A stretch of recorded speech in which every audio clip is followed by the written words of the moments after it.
का कलर किस तरीके का होगा? अगर ग्रीन है तो बच्चे की क्या कंडीशन होगी? यहाँ पे ऑप्शंस आपके लिए अलग अलग दे रखे हैं, तो उनमें से आपको एक आंसर जो है सिलेक्ट कर लेना है। ठीक है, तो चलिए दोस्तों इसके बारे में डिस्कस कर लेते हैं बड़े अच्छे तरीके से। आपको सारी डिटेल में जो भी एमनियोटिक फ्लूइड से आपके लिए क्वेश्चन बनेगा वो आज के बाद आप यहाँ से नहीं भूलोगे। ठीक है, तो सबसे पहले बात कर लेते हैं एमनियोटिक फ्लूइड की। ठीक है, एमनियोटिक फ्लूइड क्या होता है? एमनियोटिक फ्लूइड के बारे में अगर बात करें दोस्तों, तो आपके लिए एमनियोटिक फ्लूइड दोस्तों वाटर ही होता है एक प्रकार का। ठीक है, एमनियोटिक फ्लूइड मदर के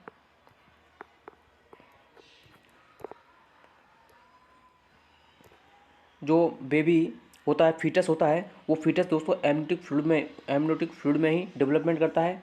दूसरी बात, ये इस किस प्रिंसिपल पे होता है? ये ट्रांसड्यूसरल प्रिंसिपल पे काम करता है दोस्तों। एमनियोटिक फ्लूइड जब आपका होता है प्रिंसिपल, इसके लिए मैं आपके लिए अलग अलग क्वेश्चन लिखा देता हूँ, इनको आप अच्छे से लिख लीजिए, क्योंकि बहुत अच्छे क्वेश्चन दोस्तों यहाँ से निकलेंगे आपके लिए।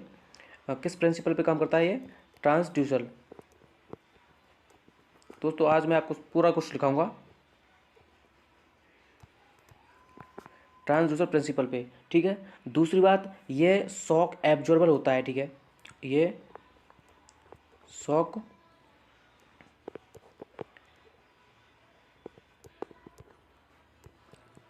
एब्जॉर्बर। ठीक है, इस तरीके से दोस्तों आपको याद करना है, मैं आपको याद कराऊंगा। और इसका जो कलर होता है, नॉर्मल जो कलर होता है दोस्तों, नॉर्मल कलर कैसा होता है इसका?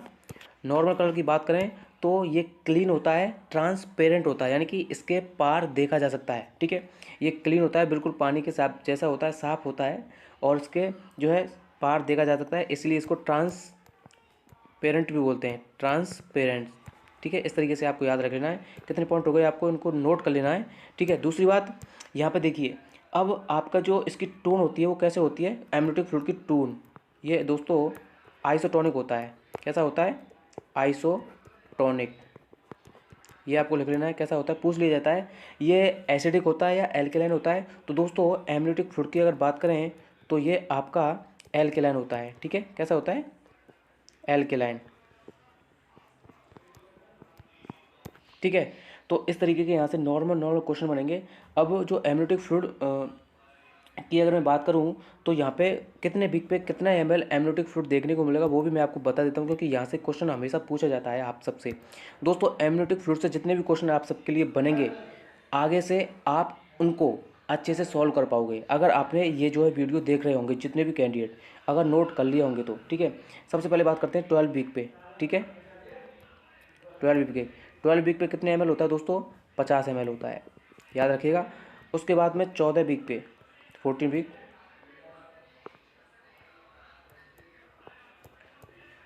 100 ml। इस तरीके से आप याद रखिएगा। और उसके साथ में आपको जो 20 वीक पे देखने को मिलेगा, ये 20 वीक पे मिलेगा आपको 400 ml। उसी के बाद में 38 वीक पे,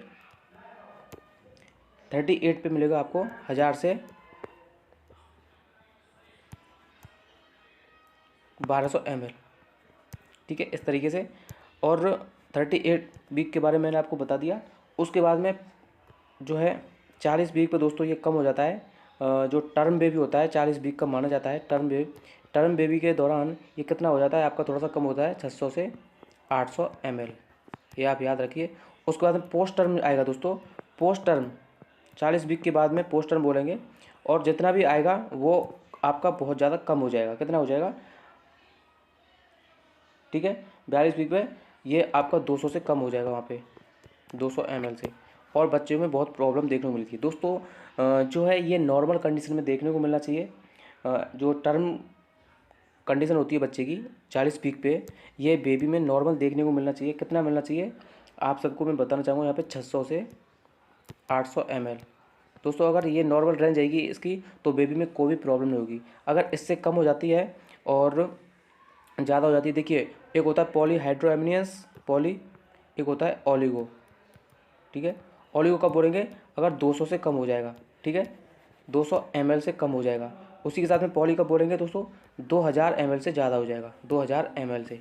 ठीक है, ये आप याद रखिएगा, बहुत ही इंपॉर्टेंट क्वेश्चन यहाँ से आप सबके लिए देखने को मिलेंगे। ठीक है, पॉली के बारे में मैंने आपको बता दिया और ओलिगो हाइड्रोएमनियस के बारे में मैंने आपको बता दिया। ठीक है, अब यहाँ पे जो इसकी इंडेक्स पूछी जाती है दोस्तों,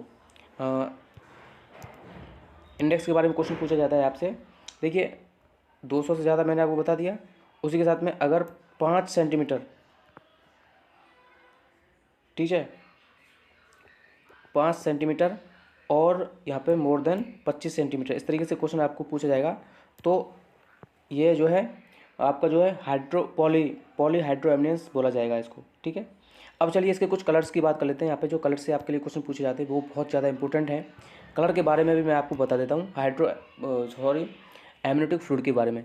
दोस्तों एमनियोटिक फ्लूइड से आपका कोई भी क्वेश्चन नहीं रहेगा, मैंने आपको बताया ना, सारे क्वेश्चन मैं आपको एमनियोटिक फ्लूइड के रिगार्डिंग करा दूँ, क्योंकि क्वेश्चन दोस्तों आना ही है आप सबके लिए। क्योंकि कम्युनिटी हेल्थ ऑफिसर्स के एग्जाम में एक क्वेश्चन आते हैं 100%, एक नहीं 2 क्वेश्चन आपके लिए 100% यहाँ से पूछे जाएंगे। क्योंकि एक तो कलर से आ जाता है, दूसरा आपके वीक से पूछा जाता है, इतने वीक पे कितना एमनियोटिक फ्लूइड होगा, ठीक है, इस तरीके से क्वेश्चन पूछा जाता है। या फिर एमनियोटिक फ्लूइड से कैसा भी क्वेश्चन पूछ लिया जाता है।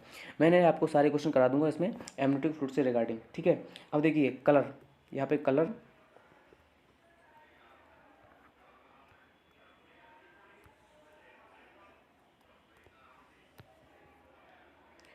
सबसे पहले बात कर लेते हैं ग्रीन कलर की। ग्रीन जैसा कि क्वेश्चन में पूछा गया था, ठीक है। ग्रीन कलर होगा तो क्या देखने को मिलेगा, ग्रीन कलर कैसा कौन होता है, म्यूकोनियस होता है, म्यूकोनियम, म्यूकोनियम। दोस्तों म्यूकोनियम से एक क्वेश्चन पूछा जाता है, ये क्या है, बेबी की फर्स्ट स्टूल है। ये क्या है, फर्स्ट स्टूल, बहुत इंपॉर्टेंट है, इसको भी नोट कर लेना, फर्स्ट स्टूल है।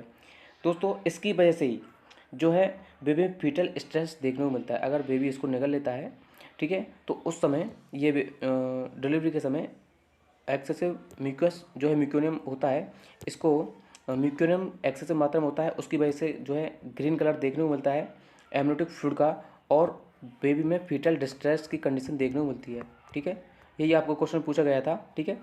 तो म्यूकोनियम है, म्यूकोनियम अगर होगा, ग्रीन एमनियोटिक फ्लूइड देखने को मिलेगा तो म्यूकोनियम की वजह से देखने को मिलेगा। म्यूकोनियम क्या होता है, बेबी की फर्स्ट स्टूल होती है, कैसे कलर की होती है, ग्रीन कलर की होती है, और इसकी वजह से ही बेबी में फीटल डिस्ट्रेस देखने को मिलेगा, ठीक है। उम्मीद करता हूँ समझ आ गया होगा। चलिए दूसरे कलर की बात कर लेते हैं। यहाँ पे दोस्तों इसी यही क्वेश्चन पूछा गया था। देखिए मैं आपको बता देता हूँ, यहाँ पे जो है fetal fluid is green is indicate, तो फ्लूइड ग्रीन है तो ये क्या इंडिकेट करता है, तो दोस्तों ये क्या फीटल डिस्ट्रेस को इंडिकेट करता है, ठीक है। इस तरीके से आपको क्वेश्चन सॉल्व करने हैं, ठीक है। तो चलिए आपको और बता देता हूँ कलरों के बारे में। कलर आपके बारे में बहुत ज़्यादा इंपॉर्टेंट क्वेश्चन है दोस्तों, कलर से रिगार्डिंग क्वेश्चन पूछ लिया जाता है। अगर एमनियोटिक फ्लूइड का रेड कलर होगा, ठीक है, रेड कलर होगा तो क्या कंडीशन होगी, हेमरेजिक, ठीक है, हेमरेजिक। उसके साथ अगर गोल्डन कलर देखने को मिलेगा, गोल्डन, अगर गोल्डन कलर देखने को मिलेगा तो उसमें क्या देखने को मिलेगी दोस्तों, R H incompatibility, R H incompatibility,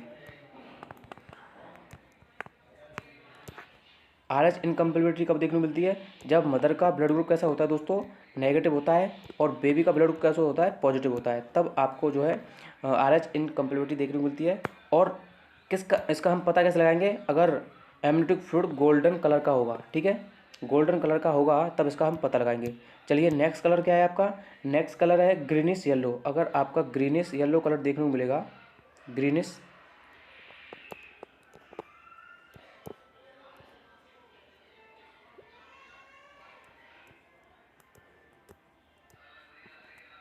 greenish yellow colour देखने को मिलेगा, इसको सैफ्रॉन कलर के नाम से भी जाना जाता है, ठीक है, किसके नाम से, सैफ्रॉन,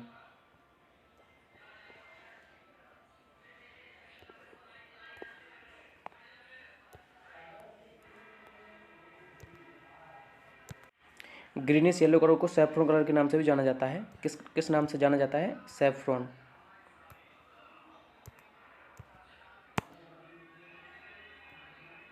सैफ्रॉन, ठीक है। तो सैफ्रॉन कलर या फिर ग्रीनिश येलो कलर, तो ये कब देखने को मिलेगा, पोस्ट मैच्योरिटी, यानी कि बेबी पोस्ट मैच्योरिटी होगा, पोस्ट टर्म कंडीशन में होगा, उस समय पोस्ट मैच्योरिटी देखने को मिलेगी, ठीक है। बेबी यानी कि बड़ा, उसमें लेने को वगैरह खत्म हो जाएंगे, ठीक है।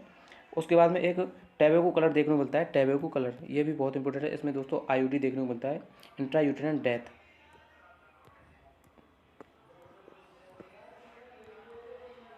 टैबेको कलर अगर देखने को मिलेगा तो उसमें क्या देखने को मिलेगा आपको, आईयूडी,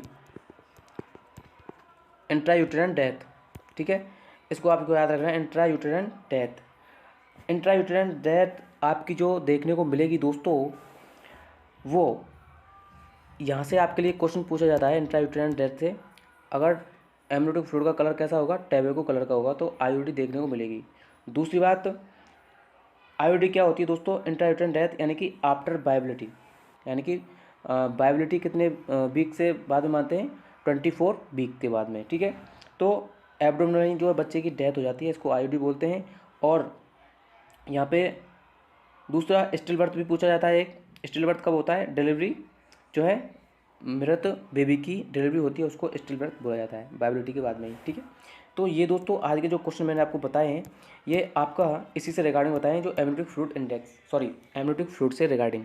इससे क्वेश्चन दोस्तों आपका 100% आने वाला है कम्युनिटी हेल्थ ऑफिसर्स के एग्जाम में, जो भी यूपीसीएचओ का होने वाला है। ठीक है, ये आप लिख लीजिए अभी से, क्योंकि क्वेश्चन तो इसी से आना है। तो अब आपके लिए चलो मैं आपके लिए नॉर्मल क्वेश्चन करा देता हूँ। बहुत ही जो प्रीवियस पेपर में क्वेश्चन आए हुए हैं वही मैं आपके लिए करा रहा हूँ दोस्तों। ऐसा नहीं है कि आपके लिए एक्स्ट्रा क्वेश्चन लेके आया हूँ। जो भी एनएचएम के सीएचओ के एग्ज़ाम में पेपर आ गए हैं उन्हीं को मैं आपके लिए रिवीजन करा रहा हूँ अच्छे तरीके से। ये स्पेशल क्लास आपकी यूपी सीएचओ की इसीलिए बताई जा रही हैं कि आपको अच्छे से रिवीजन हो जाए और जो क्वेश्चन आ चुके हैं उनके बारे में आप अवेयर हो जाओ। क्योंकि दोस्तों बहुत सारे क्वेश्चन ऐसे होते हैं जो रिपीट होके आते हैं। जो क्वेश्चन रिपीट होके आएंगे तो दोस्तों उनको आप नहीं छोड़ने वाले। साथ ही उनके सारे ऑप्शंस क्लियर करके चल रहे हैं, तो दोस्तों वहीं से क्वेश्चन बनेंगे, अलग से क्वेश्चन नहीं आएंगे। ठीक है, काफ़ी क्वेश्चन रिपीट होते हैं, वही क्वेश्चन आपके लिए देखने को मिलेंगे।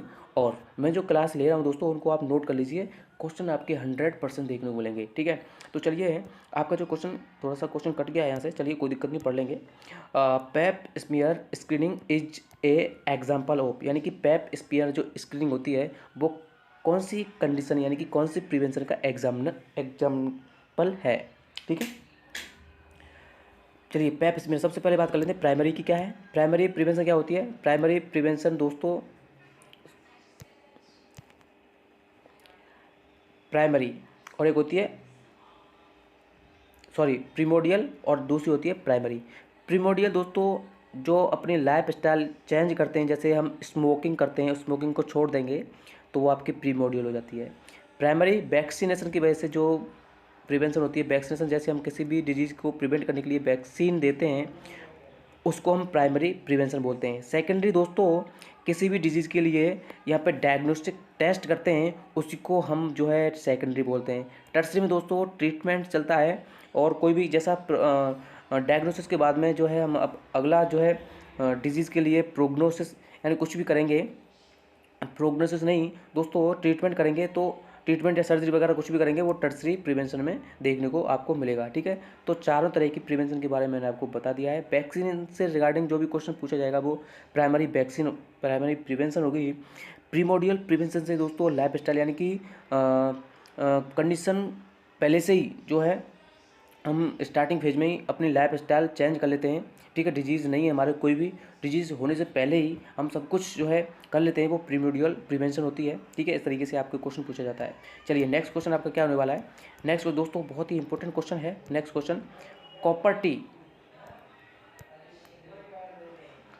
T is preferably insert post term after. दोस्तों कॉपर टी को जो है पोस्ट नेटल पीरियड में कब इंसर्ट करते हैं, सीधे सीधे क्वेश्चन ये पूछ रहा है।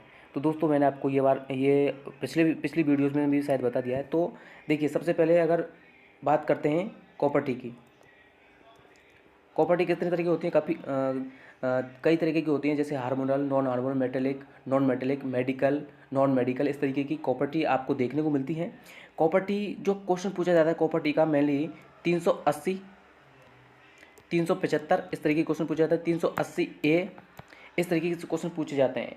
तो कॉपर टी एक 380 जो होती है कितने समय के लिए होती है, 10 साल के लिए होती है। याद रख लेना दोस्तों, क्वेश्चन आएगा। 375 जो होती है ये 5 साल के लिए होती है, इनको आप याद रखिएगा। ठीक है, क्यों 0 लास्ट में आ रही है तो दोस्तों ये 10 साल के लिए होगा, 5 लास्ट में आ रहा है तो ये 5 साल के लिए होगा। याद हो गई होंगी दोस्तों, याद ही रखना है, इनको भूलना नहीं है, क्योंकि ये क्वेश्चन तो आना ही है।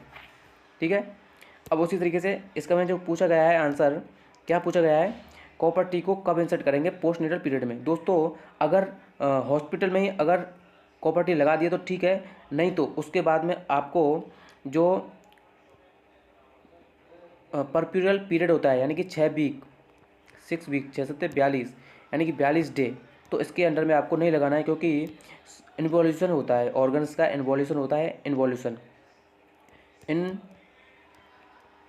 इन्वोल्यूशन इन्वोल्यूशन क्या है दोस्तों? प्रेगनेंसी बाद में जो ऑर्गन अपनी नॉर्मल कंडीशन में आते हैं उन्हीं को जो है इन्वोल्यूशन बोला जाता है, और जो ऑर्गन अपनी नॉर्मल कंडीशन में नहीं आते हैं उनको क्या बोलते हैं? सब इन्वोल्यूशन। ठीक है, ये दोस्तों क्वेश्चन पूछ लिया जाता है, इसको भी आप नोट कर लें, सब इन्वोल्यूशन और सब इन्वोल्यूशन। ठीक है, तो जो आपके ऑर्गन रहेंगे बॉडी के वो उनमें चेंज होगा, तो इसलिए 6 वीक तक आपको जो है कॉपर टी नहीं लगानी है। तो इसमें क्या पूछा है? Copper T preferably insert postnatal after, तो 8 वीक के बाद में आपको जो है कॉपर टी लगानी है, उसके बाद में आपको कॉपर टी, उससे पहले आपको कॉपर टी नहीं लगानी है। ठीक है, अगर हॉस्पिटल में हो, हॉस्पिटल में लगा देते हैं तो ठीक है, उसके बाद में आपको जो है 6 वीक तक नहीं लगानी, 6 वीक के बाद ही आपको जो है कॉपर टी लगानी होगी। ठीक है, यहाँ पे जो कॉपर टी के 380 कितने साल के लिए देते हैं? 10 साल के लिए। कॉपर टी 375 कितने साल के लिए देते हैं? 5 साल के लिए देते हैं। ठीक है, तो हार्मोनल और वो अलग होती है, उनसे क्वेश्चन नहीं पूछा जाता आपके लिए, बस क्वेश्चन आपका इसी तरीके से पूछा जाएगा।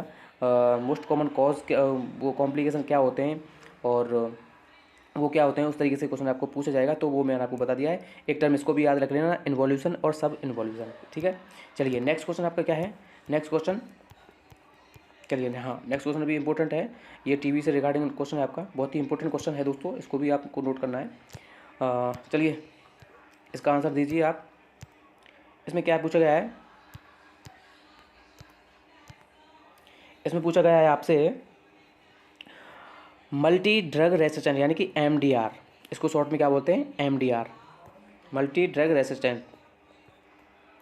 याद रखना दोस्तों, resistant in TB is defined as resistant to. तो दोस्तों मल्टी ड्रग रेसिस्टेंट कब बोलेंगे? कौन कौन सी ड्रग से रेसिस्ट हो जाएगी, तब इसको हम मल्टी ड्रग रेसिस्टेंट बोलेंगे। तो ऑप्शन है आपके अलग अलग, streptomycin, rifampicin and isoniazid. Streptomycin, rifampicin, isoniazid, rifampicin और स्ट्रेप्टोमाइसिन, आइसोनाइजाइड। तो आपका जो करेक्ट आंसर होगा वो ऑप्शन सी होगा। ठीक है, आइसोनाइजाइड और रिफाम्पिसिन। दोस्तों ये क्वेश्चन भी CHO के एग्जाम में पूछा गया है, इसलिए आपको याद रखना है। अगर आइसोनाइजाइड और रिफाम्पिसिन से एक पेशेंट रेसिस्ट हो जाएगा, उसी को हम बोलते हैं मल्टी ड्रग रेसिस्टेंट। ठीक है, इसको आपको याद रख लेना है, बहुत ही इंपॉर्टेंट है। दूसरी बात, आप सब ने अगर नहीं पढ़ी है तो मैं आपके लिए जो है टीबी की सारी ड्रग के बारे में बता दूंगा। अभी मैं आपको नाम बता देता हूँ। एक रिफाम्पिसिन, पैराजिनामाइड, इथाम्बुटोल, रिफाम्पिसिन, स्ट्रेप्टोमाइसिन, ठीक है, और आइसोनाइजाइड। 5 ड्रग होती हैं जिनको जो है फर्स्ट फेज में देते हैं। टीबी के बारे में मैं आपको अच्छे से बता दूंगा, जो बड़ी मेडिसिन होंगी, लेकिन अभी आप इसका आंसर याद रखिएगा। ठीक है, तो दोस्तों एक लास्ट क्वेश्चन और देख लेते हैं आपका, ज़्यादा वीडियो लंबा नहीं करेंगे, क्योंकि मैं आपके लिए जो क्वेश्चन लेके आता हूँ दोस्तों बहुत ही इंपॉर्टेंट, और सर्च करके जो क्वेश्चन बार बार आप पूछे गए हैं एग्जाम में उन्हीं को लेके आता हूँ। साथ ही उसके रिगार्डिंग जो भी जितने भी क्वेश्चन बन सकते हैं आपके, तो वो मैं आपको सब कुछ बता देता हूँ। तो ये क्वेश्चन आपके लिए इसलिए इंपॉर्टेंट ज़्यादा हैं क्योंकि आप सबसे इसी तरीके के क्वेश्चन पूछे जाएंगे CHO के एग्जाम में, कोई ज़्यादा टफ नहीं आएंगे। आप लोग इन क्लासों को देख रहे हैं दोस्तों, तो आपको 100% ही जो है बेनिफिट होने वाला है। और आप लोग इन क्लासों को लाइक करेंगे, शेयर करेंगे अपने सभी दोस्तों के साथ में जो भी कम्युनिटी हेल्थ ऑफिसर की तैयारी कर रहे हैं। Drug of choice for leprosy, drug of choice leprosy के लिए दोस्तों आपके लिए अलग अलग ऑप्शन DEC, डेप्सोन, स्ट्रेप्टोमाइसिन और इवरमेक्टिन। तो आपका करेक्ट आंसर होगा डेप्सोन। ठीक है, क्या होगा? डेप्सोन, ये इसका करेक्ट आंसर होगा। लेप्रोसी में देते हैं दोस्तों, ड्रग ऑफ चॉइस है डेप्सोन, DEC नहीं, और स्ट्रेप्टोमाइसिन टीबी की ड्रग है, इवरमेक्टिन नहीं देते हैं। ठीक है, इस तरीके से दोस्तों आपको सारे क्वेश्चन सॉल्व कराए जाते हैं। उम्मीद करता हूँ वीडियो अच्छा लगा होगा। तो आज के सेशन के लिए इतना ही क्वेश्चन पर्याप्त रहेंगे दोस्तों। देखिए क्वेश्चन मैं आपको कम कराता हूँ, लेकिन जितने भी क्वेश्चन बनते हैं वहाँ से वो मैं आपके लिए ज़्यादा कराता हूँ, यानी कि रैशनल क्वेश्चन के साथ में बहुत ज़्यादा देता हूँ। इसलिए आपको जो है क्लास को लाइक करना है, और साथ ही आपको ये भी अंदाज़ा लगा लेना है कि आपके लिए क्लास बेनिफिट है या नहीं है। ठीक है, तो आज के सेशन में इतनी ही क्लास रहने वाली है। नेक्स्ट सेशन में आपके लिए इसी तरीके के क्वेश्चन दोस्तों मेरे पास जो है जितने भी पेपर मैंने देखे हैं उन CHO के एग्ज़ाम में, स्पेशल UP CHO के पेपर जो प्रीवियस हैं, उन क्वेश्चनों में जितने भी क्वेश्चन जो मेन पूछे गए हैं उन्हीं क्वेश्चनों को मैं आपके लिए यहाँ पे जो है बताता हूँ। और यही क्वेश्चन जो है रिपीट होकर आपके सामने देखने को मिलेंगे। ठीक है, आज की वीडियो में इतना ही। नेक्स्ट वीडियो में आपको इसी तरीके से लेके आऊँगा। धन्यवाद फ्रेंड्स, स्टूडेंट्स। जय हिंद, जय भारत।